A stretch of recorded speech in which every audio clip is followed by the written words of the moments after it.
So, in order to have you understand a little bit more clearly, I'm going to talk about two things, AI and human intelligence. So let's get to human intelligence first. So I guess you guys all understand, how our brains function, right? We get all the information around us through what we see, what we taste, what we touch, or whatever we communicate with other people. And then the brain will store the information right here and turn them into knowledge. And those knowledge is going to help us to, do certain tasks or solve some problems. So the brain function is actually what makes us human, the most intelligent creature in the world. All right, let's get to AI. So the goal of developing AI is to replicate, the same function of the brain and bring it to the machine. So the machine with AI technology integrated in will help you to do certain tasks. So whatever you ask the machine to do, it will do exactly what you need to do. So what is really special about AI? So what's special about this technology is that it's the input of it. So for our brain, the input is all the information, all the things around us. But for AI, most of the time, the input is the data. We are living in a world where we have a huge amount of data that we can find anywhere. For example, on the internet. So if we get all of those data and feed it to the machine, so the more data it has, the quicker the problem is going to be solved, and the higher chance that the result it gives to us is correct. Let's make an example to let you guys understand more about this. So standing right here, right in front of you guys, and I want to know how's the weather going to be like. So what I have to do is I have to move all the way to the window right here, take a look at the sky, it's sunny. So I can make a prediction, maybe it's going to be sunny in the next 1 hour. Alright, so you see the problems. I have to walk all the way from here to there, take a look, that is all the information I have, and I can only come up with just a prediction. And prediction could be right or wrong. But in this case, my prediction has the higher chance to be wrong. Because who can trust me on weather? No one. All right? Now, how about with AI? With the help of technology, I want to know how the weather works. So what I simply do is just like this. Hey Siri,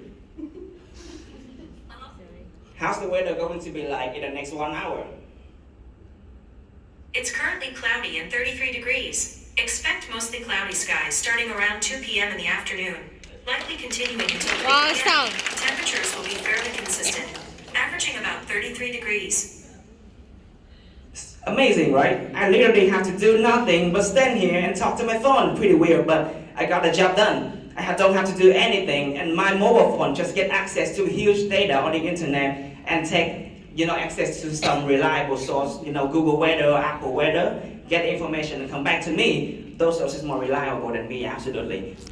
All right. So now let's get to the main thing about this topic.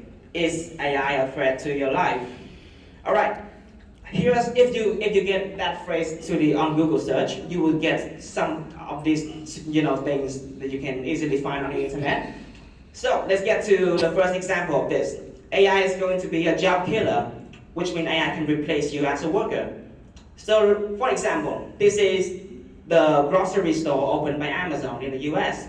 So the great thing about this grocery store is that there is absolutely no staff involved in the process. So people just come in, buy their stuff, check out, that's all. The machine with AI technology will serve them. No staff right there. So the problem is one more, cashier has a chance to lose his or her job. So that's why people call AI a job killer.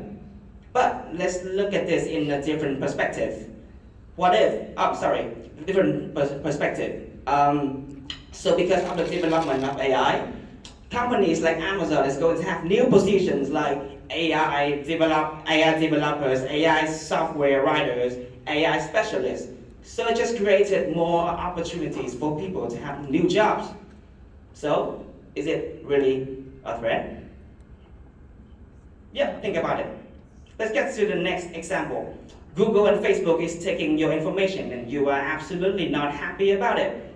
Okay, let's look at this thing in a different perspective again.